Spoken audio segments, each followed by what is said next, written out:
All right, I am going to show how to put a one-size Rumparooz on a large toddler.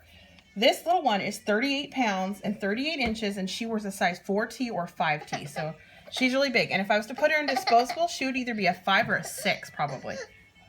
What is it? All right, I'm going to put a diaper on, okay?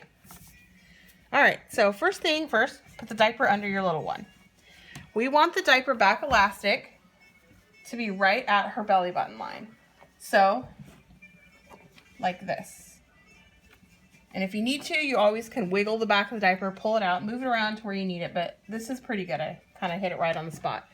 So then we're going to roll her up, roll her little bottom up.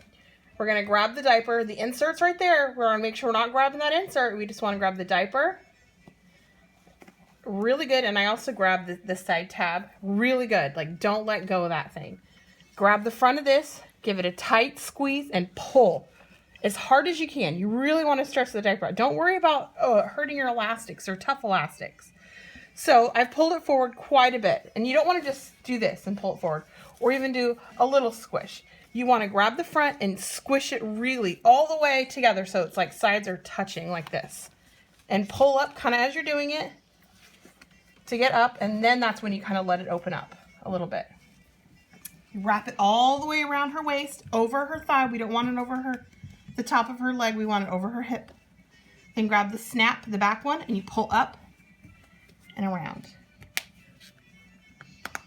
Snap it closed. Again over here, we're going to pull up, around, and snap it closed. So Hannah doesn't have these big, huge, gigantic thighs, but if she did, there's some tricks that you can do if they've got a smaller waist and bigger thighs and you want it.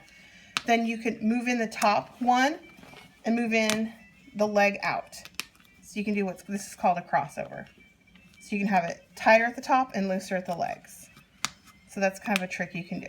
So after you get your diaper on, your little one, then you want to lift up her leg and you want to move this elastic all the way around, pull any baby leg rolls. Hannah doesn't really have any, but if your baby's got leg rolls, pull all those little leg rolls out. Make sure I kind of lift up, make sure that all of the elastic, sometimes when you're laying on the back elastic, it can seem like it's tight. And there you go. That's how you get a diaper on a big kiddo.